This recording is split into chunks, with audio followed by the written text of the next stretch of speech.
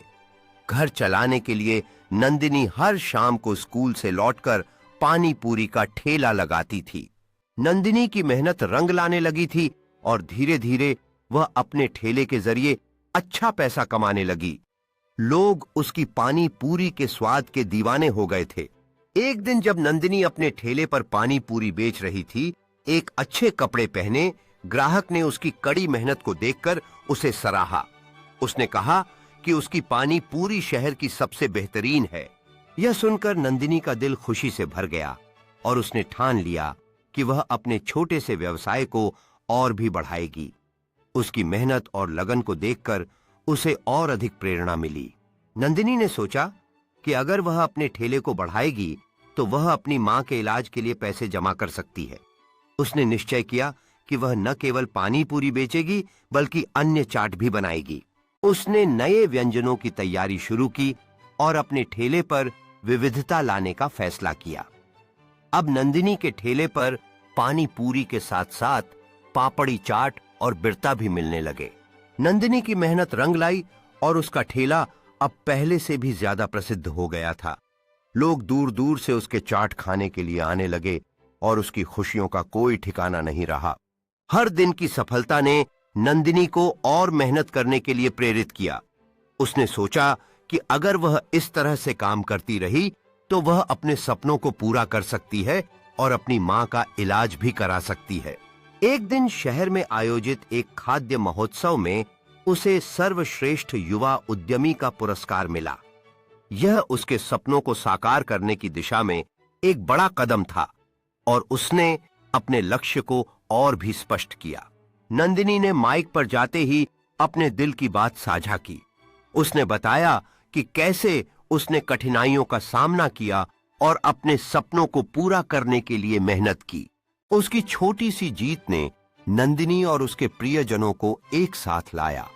उन्होंने मिलकर जश्न मनाया और नंदिनी ने अपने सपनों की नई यात्रा की शुरुआत की। उस अनुभव ने उसे प्रेरित किया कि वह एक खाद्य ट्रक शुरू करे, जिससे वह शहर के विभिन्न हिस्सों में अपनी चाट की विशेषताएं साझा कर सके। नंदिनी ने अपने विचारों को विकसित करने के लिए एक व्यवसायी सलाहकार से मुलाकात की। उसने अपने नए खाद्य ट्रक में सफर शुरू किया और हर दिन नए अनुभवों का सामना किया। लोग उसकी चाट के लिए पागल हो गए और नंदिनी ने अपनी मेहनत से एक नई पहचान बनाई। हर ग्राहक के साथ उसकी मुस्कान और बेहतर हुई और उसने महसूस किया कि लोगों को खुश करना उसके जीवन का सबसे बड़ा उद्देश्य है। उसके खाद्य ट्रक ने न केवल उसे पहचान दिलाई बल्कि उसे नई मित्रता भी प्रदान की। फूड फेस्टिवल ने उसे एक नई उड़ान दी, जहां उसने अपने विशेष चाट को दिखाया और लोगों का दिल जीत लिया। नंदिनी ने अपने प्यार के साथ बनाई गई हर डिश में एक कहानी बुन दी। फूड फेस्टिवल में बेस्ट स्ट्रीट फूड का पुरस्कार जीतने पर नंदिनी का दिल खुशी से भर गया। यह उसकी मेहनत और जुनून का फल था, जिसने उसे अपने सपनों को पूरा करने में मदद की। सफलता के इस पल को नंदिनी ने अपने दोस्तों और टीम के साथ मनाया।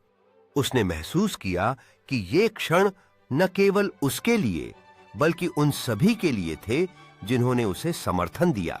अपने अनुभवों से प्रेरित होकर नंदिनी ने नए चाट व्यंजनों को बनाने का निर्णय लिया और समुदाय को सिखाने के लिए एक कार्यशाला आयोजित की।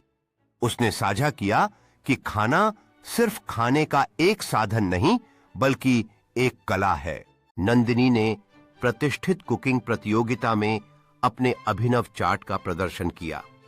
उसके आत्मविश्वास से भरे चेहरे ने दर्शकों को आश्वस्त कर दिया कि वह इस चुनौती के लिए पूरी तरह तैयार है। प्रतियोगिता में नंदिनी को प्रसिद्ध शेफों से फीडबैक मिल रहा था, जिसने उसे अपनी रचना को और बेहतर बनाने की प्रेरणा दी। वह अपने सपने को पूरा करने के लिए समर्पित थी, चाहे इसके लिए कितनी भी मेहनत करनी पड़े। नंदिनी ने अपने विकसित चाट व्यंजन को न्यायाधीशों के सामने पेश किया, जो उसके जुनून और समर्पण को दर्शाता है। वह इंतजार कर रही थी कि क्या उसका सपना सच होगा और उसकी मेहनत रंग लाएगी। जब नंदिनी ने अपनी जीत की घोषणा सुनी तो उसके चेहरे पर विश्वास और खुशी का मिला-जुला भाव था। वह जानती थी कि यह पल उसकी मेहनत और संघर्ष का फल है और सपने सच होने का समय आ गया।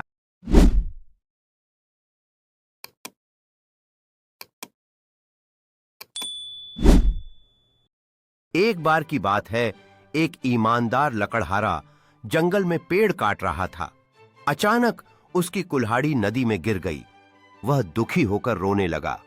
तभी जलपरी प्रकट हुई और उसने सोने की कुल्हाड़ी दिखाई। लकड़हारे ने कहा, यह मेरी नहीं है। फिर उसने चांदी की कुल्हाड़ी दिखाई। लकड़हारा फिर भी मना कर दिया। अंत में जब जलपरी ने उसकी लोहे की कुल्हाड़ी दिखाई तो वह बोला, हां, यही मेरी है। जलपरी उसकी ईमानदारी से खुश हुई और तीनों कुल्हाड़ियां उसे इनाम में दे दीं। लकड़हारा खुश होकर जलपरी से सोने चांदी और लोहे की कुल्हाड़ियों को लेता है। वह ईमानदारी के फल को देखकर बहुत प्रसन्न होता है। फिर वह घर की ओर लौटता है अपने नए इनामों के साथ। उसके मन में यह सीख होती है कि ईमानदारी हमेशा सम्मान और पुरस्कार लाती है। एक बार की बात है, एक ईमानदार लकड़हारा जंगल में पेड़ काट रहा था। अचानक उसकी कुल्हाड़ी नदी में गिर गई। वह दुखी होकर रोने लगा। तभी जलपरी प्रकट हुई और उसने सोने की कुल्हाड़ी दिखाई। लकड़हारे ने कहा, यह मेरी नहीं है। फिर उसने चांदी की कुल्हाड़ी दिखाई। लकड़हारा फिर भी मना कर दिया।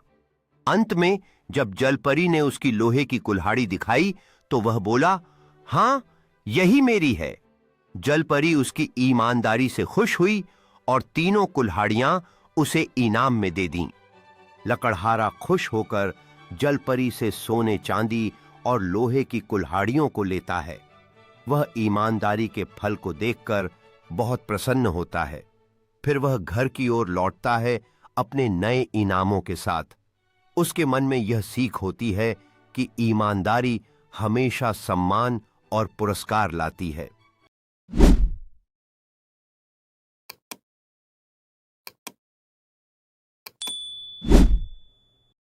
एक बार की बात है, एक छोटे से शहर में नंदिनी नाम की लड़की रहती थी जो बहुत ही होशियार और मेहनती थी। उसकी मां बीमार थीं और पिता नहीं थे। घर चलाने के लिए नंदिनी हर शाम को स्कूल से लौटकर पानी पूरी का ठेला लगाती थी। नंदिनी की मेहनत रंग लाने लगी थी और धीरे धीरे वह अपने ठेले के जरिए अच्छा पैसा कमाने लगी। लोग उसकी पानी पूरी के स्वाद के दीवाने हो गए थे। एक दिन जब नंदिनी अपने ठेले पर पानी पूरी बेच रही थी, एक अच्छे कपड़े पहने ग्राहक ने उसकी कड़ी मेहनत को देखकर उसे सराहा। उसने कहा कि उसकी पानी पूरी शहर की सबसे बेहतरीन है। यह सुनकर नंदिनी का दिल खुशी से भर गया और उसने ठान लिया कि वह अपने छोटे से व्यवसाय को और भी बढ़ाएगी। उसकी मेहनत और लगन को देखकर उसे और अधिक प्रेरणा मिली। नंदिनी ने सोचा कि अगर वह अपने ठेले को बढ़ाएगी तो वह अपनी मां के इलाज के लिए पैसे जमा कर सकती है। उसने निश्चय किया कि वह न केवल पानी पूरी बेचेगी बल्कि अन्य चाट भी बनाएगी। उसने नए व्यंजनों की तैयारी शुरू की और अपने ठेले पर विविधता लाने का फैसला किया। अब नंदिनी के ठेले पर पानी पूरी के साथ साथ पापड़ी चाट और बिरता भी मिलने लगे। नंदिनी की मेहनत रंग लाई और उसका ठेला अब पहले से भी ज्यादा प्रसिद्ध हो गया था। लोग दूर दूर से उसके चाट खाने के लिए आने लगे और उसकी खुशियों का कोई ठिकाना नहीं रहा। हर दिन की सफलता ने नंदिनी को और मेहनत करने के लिए प्रेरित किया। उसने सोचा कि अगर वह इस तरह से काम करती रही तो वह अपने सपनों को पूरा कर सकती है और अपनी मां का इलाज भी करा सकती है। एक दिन शहर में आयोजित एक खाद्य महोत्सव में उसे सर्वश्रेष्ठ युवा उद्यमी का पुरस्कार मिला। यह उसके सपनों को साकार करने की दिशा में एक बड़ा कदम था और उसने अपने लक्ष्य को और भी स्पष्ट किया। नंदिनी ने माइक पर जाते ही अपने दिल की बात साझा की। उसने बताया कि कैसे उसने कठिनाइयों का सामना किया और अपने सपनों को पूरा करने के लिए मेहनत की। उसकी छोटी सी जीत ने नंदिनी और उसके प्रियजनों को एक साथ लाया। उन्होंने मिलकर जश्न मनाया और नंदिनी ने अपने सपनों की नई यात्रा की शुरुआत की।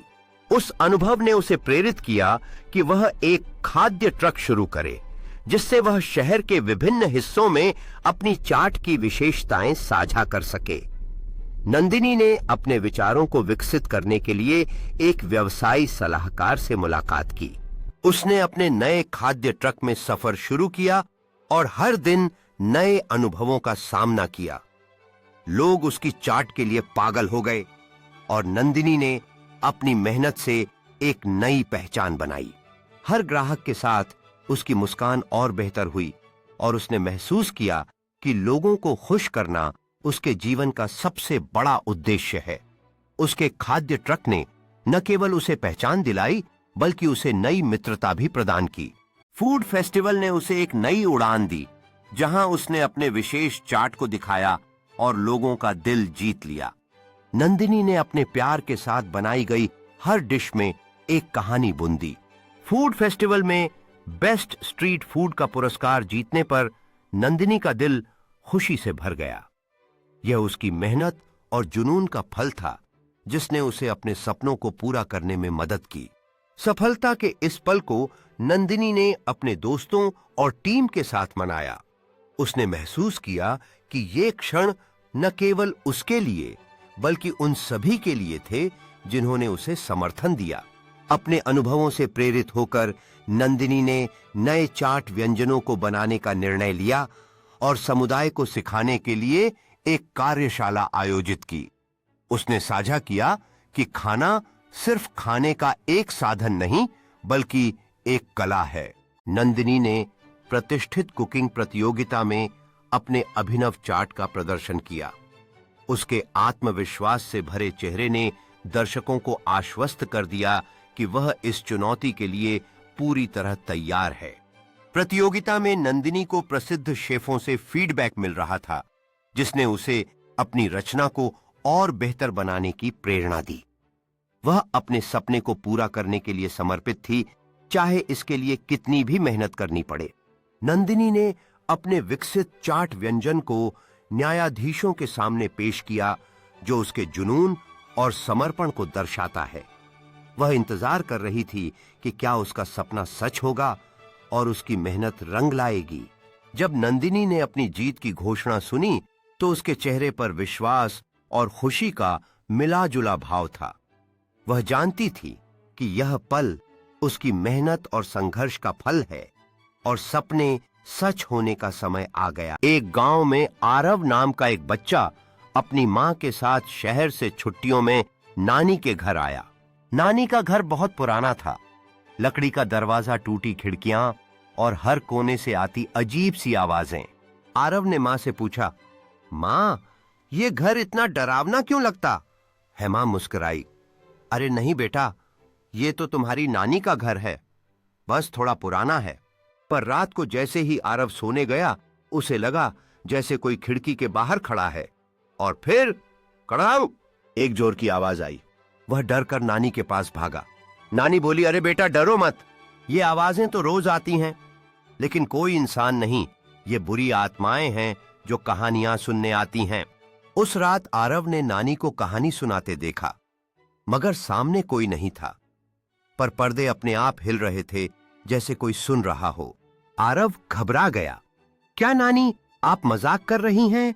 नानी मुस्कुराईं और धीरे से बोलीं, हर रात जब मैं सोती हूं ये आत्माएं मेरे पास आती हैं, लेकिन डरने की बात नहीं बेटा, जब तक तुम सच्चे और बहादुर हो ये कुछ नहीं कर सकती। मॉरल ऑफ द स्टोरी, डर को हिम्मत और सच्चाई से हराया जा सकता है। कभी कभी डरावने हालात में भी छिपी होती है।